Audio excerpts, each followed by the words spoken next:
There's something about a campfire. You know, friends, family gathered around.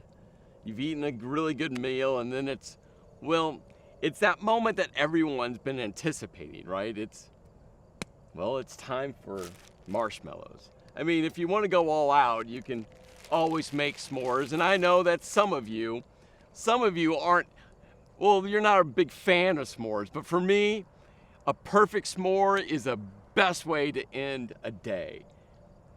You see, you take your whatever marshmallow roasting stick that you have. It could be deluxe. I mean, this one collapses down. I know you're all maybe a little jealous. Or just find a twig somewhere that works. And when you go to put your marshmallow on the stick, if you're really crazy, you grab a couple.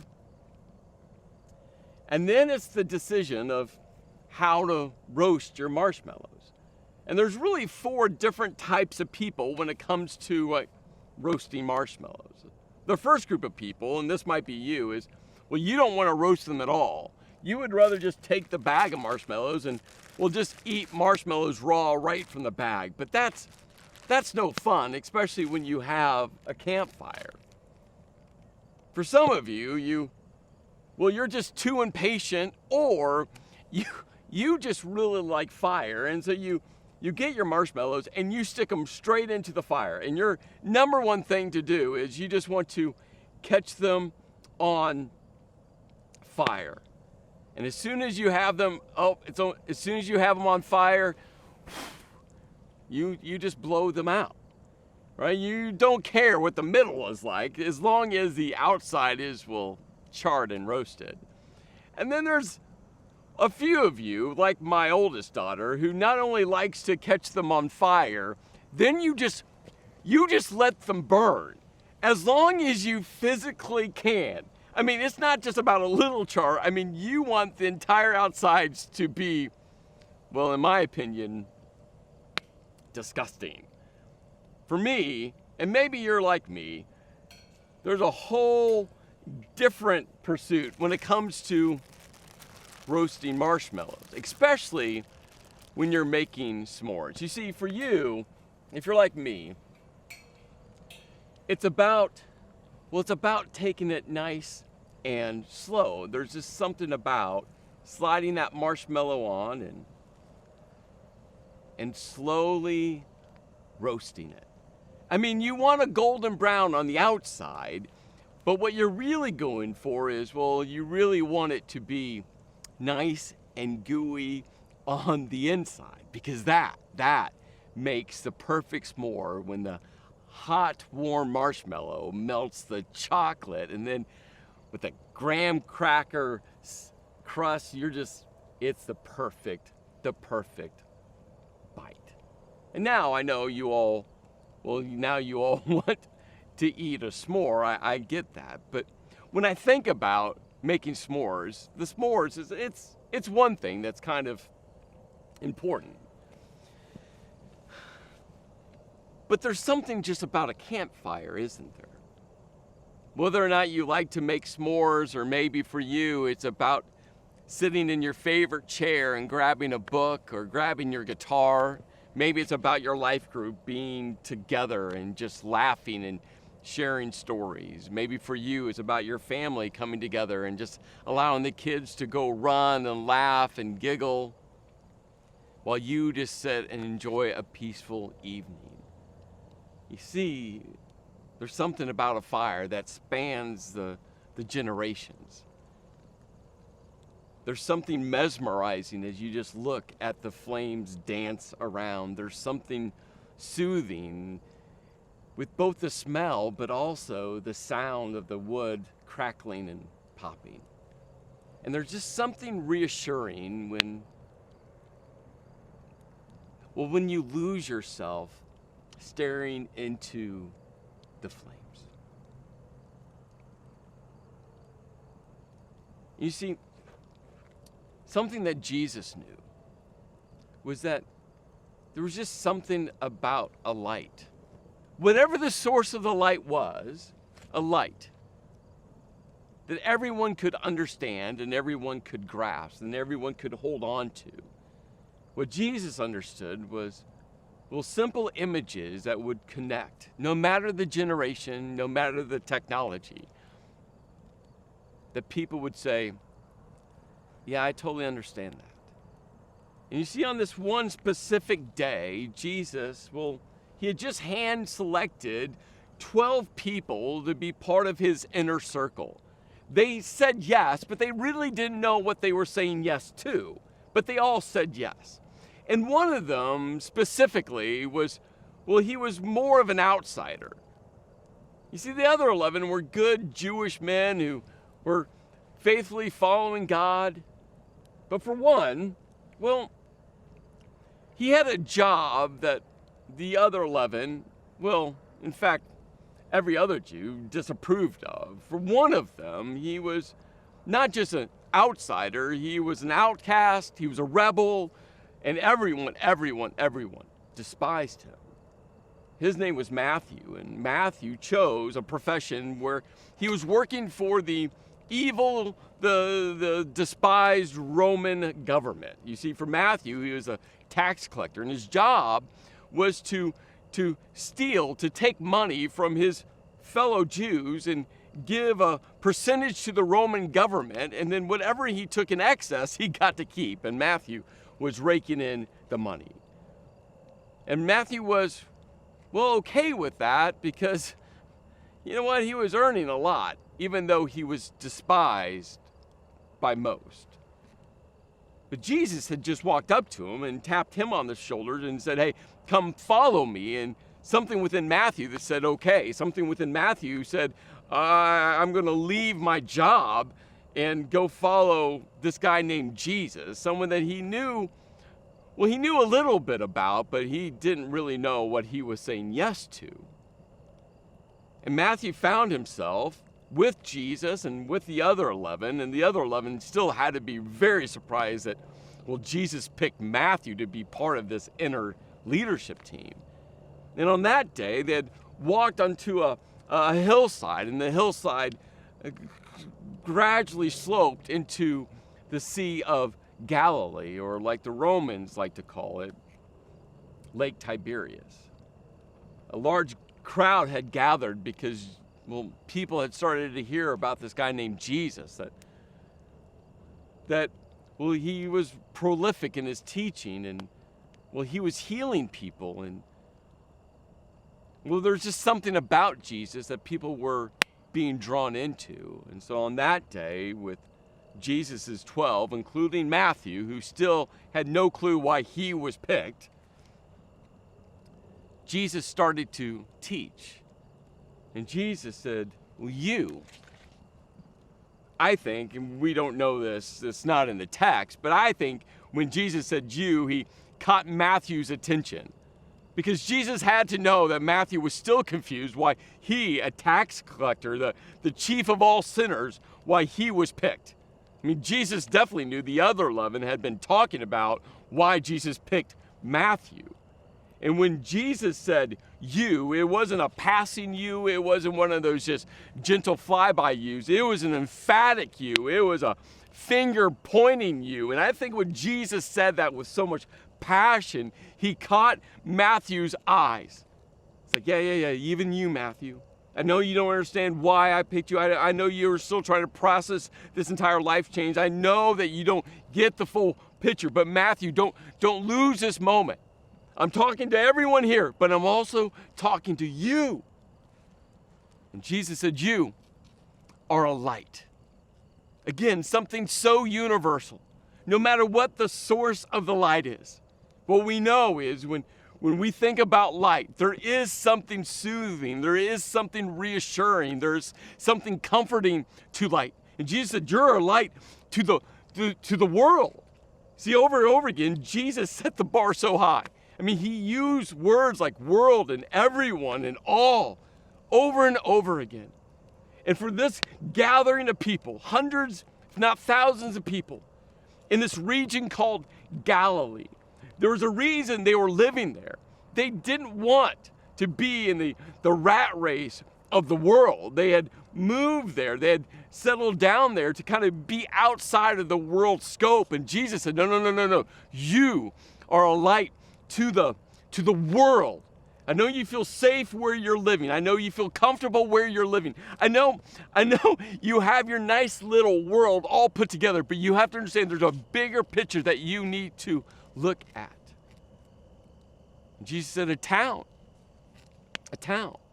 Something else very universal, just like light's universal. We understand a town, again, no matter the generation, over the course of thousands and thousands of years, we get the image of a town. And Jesus said a town on a hill cannot be easily hidden. I mean, we've all been on the highway before and driving up and down hills, up and down mountainsides. And this is something we all know is as we're approaching another climb, you can always see what's on top of that hill. And once you get on top of that hill, you can see the entire landscape. And Jesus said a town on a hill cannot be easily hidden. Then he goes on and says, neither do people light a lamp and put it under a bowl. He's like, hey, how ridiculous is this really?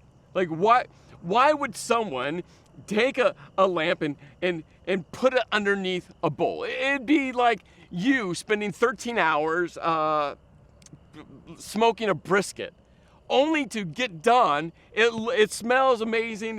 It's cooked to perfection. And then all of a sudden you just go, we're just going to throw it away. Makes no sense, does it? It'd be like you training 4 or 5 months for a marathon or an Ironman or some endurance sport. You put in countless hours, executed the training plan, only for race day morning to come and say, I'm just not going to do it. It'd be like you secretly planning an anniversary trip for your husband or for your wife. And you can't wait. I mean, you've reserved the airline tickets and the hotel. I mean, you have all the details figured out, only to wake up the morning of the flight and just not show up at the airport. I mean, that's what Jesus is saying. Like, why would you light a lamp and put it under a bowl? It makes no sense. He said, instead, you put it on a stand. That's logical. And then he goes on, not only do you put it on a stand, now it gives light to everyone. Here's this other word, everyone, again. I mean, he first says that you're the light to the world. And now he goes, hey, it's for everyone, which is part of the world.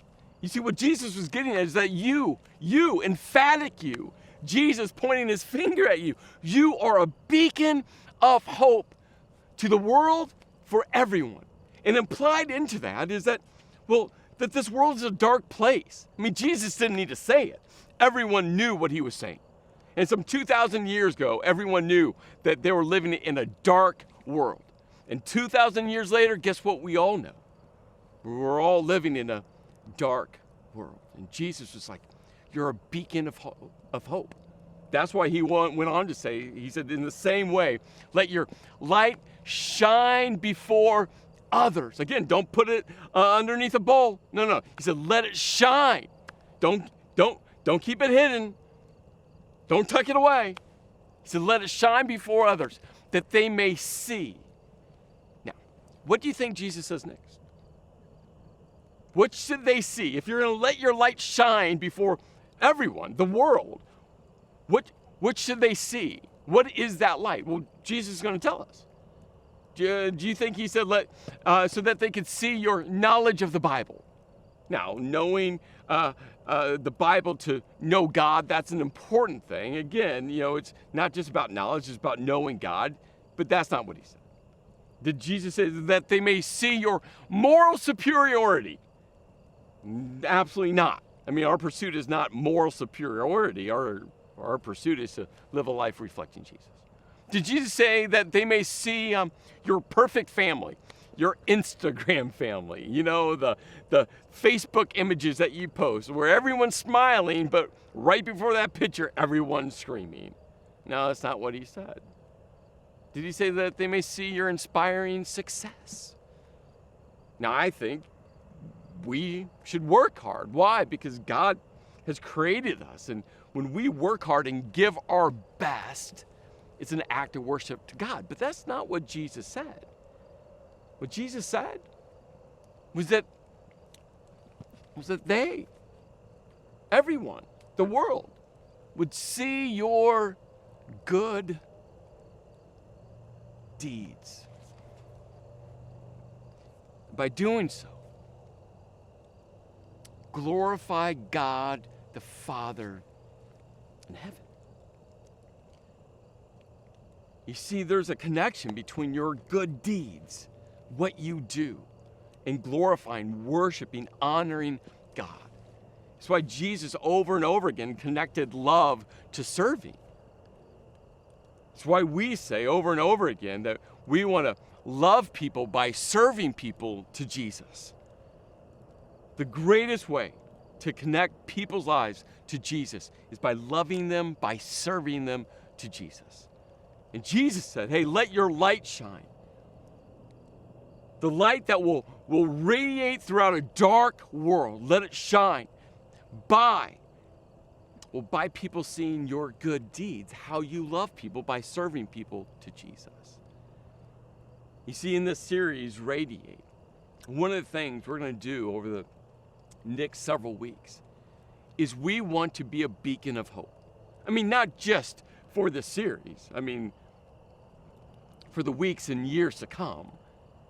But specifically during this series, we want to radiate as much hope as we can. We want people to see us loving people by serving people to Jesus. Why? Because we want to be a beacon of hope for all people. And so one of the things that, I'm just going to ask you all to do is catch people being a beacon of hope. To catch people radiating, meaning loving people by serving people to Jesus. Snap a picture or share the story and just hashtag it Radiate. Just hashtag it Radiate. Maybe you're a boss and you catch an employee just breathing encouragement to someone. Tell the story. Maybe you're a parent and you just share with your kids, hey, we're going to be a beacon of hope. And maybe you have a child that loves to bake, and maybe that child bakes cookies and they go deliver them to just neighbors, and just snap a picture and share the story and hashtag Radiate. Maybe for you as a life group, you start talking about how you can be a beacon of hope, how you can serve people by loving people, by serving people to Jesus, and share the stories, snap pictures, hashtag it Radiate. Let's be so intentional. You see, the author of Hebrews talks about that we should consider how we are going to spur one another on to love and good deeds. That we should consider. That means we should be intentional. That we should pause in our busy life, in our chaotic life, in our new normal type of life, and actually consider, how are we going to spur one another? How are we going to encourage one another? How are we going to, challenge one another? For what? To love and good deeds. Love and good deeds. Why? Because, love is about serving one another. And Jesus said, that's the light. That's a bright light. And when we live our lives as a beacon of hope, guess what happens? It illuminates our world, our communities, our jobs, our schools, our friendships, our families. What are you going to do to radiate the light within you? What are you going to do to allow that light to shine? Don't put it under a bowl. Don't hide it. Don't hunker down. No. Being a Christ follower means that we are a beacon of hope. Well, in part 2, there's a question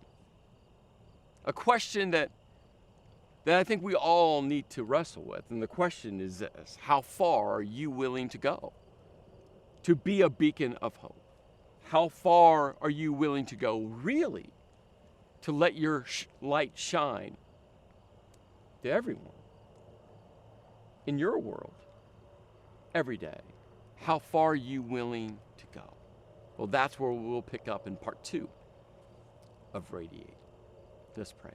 Lord, I pray that we take your teaching seriously, that you have called us to be a beacon of hope, to let the light that's within us shine to everyone in our world. So, Lord, may we just fill our communities with hope. May we be a bright, bright light to everyone. Lord, may we not hide the light within us, but we will purposefully consider how we're going to spur one another on to love and good deeds. Lord, may we illuminate every place we go in every moment. In your name I pray. Amen.